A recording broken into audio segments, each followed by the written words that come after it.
Hi everyone, আসসালামু আলাইকুম। আজকে একটা মজার জিনিস শেয়ার করতে চলে আসলাম।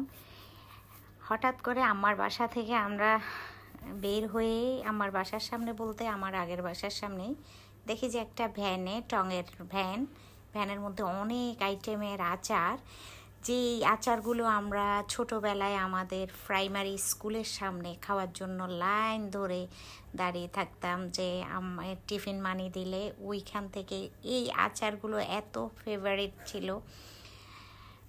ওই ধরনের আচার এখন আজকে দেখলাম এখানে অনেক বছর পর। দেন আমি খুবই এক্সাইটেড এখান থেকে খাওয়ার জন্য। আচার মানেই তো জিভে জল আসা, একদম মানে জিভের ভিতরে মানে লক লক করতেছে খাওয়ার জন্য, এত টেস্টি লাগতেছে দেখতে। তো উনি গ্লাসের দিল, হাইজিনিক মনে হয়েছে আমার কাছে, যদিও গ্লাভস পরেনি, কারণ আমরা ছোটোবেলায় যখন খাইছি তখন খোলা ছিল।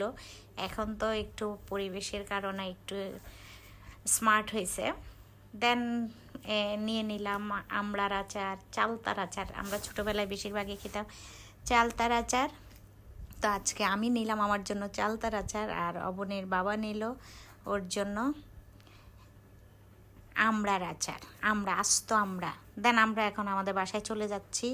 আজকে বৃষ্টি হয়েছে, ঘুরি ঘুরি বৃষ্টি, সে কারণে রাস্তা খুব পিচ্ছিল।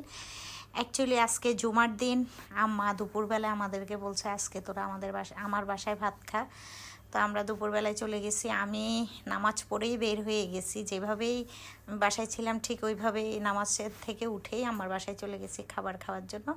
দেন আমরা লিফটে উঠার পরে আমার হাজব্যান্ডের একটু খাওয়াই টেস্ট করালাম কেমন আমার চালতার আচার, ও তো আচার প্রিয়। চলে আসলাম বাসায়। তো বাসায় এখন সব কিছু খুলে বসে ফ্রেশ হয়ে মজা করে খাবো।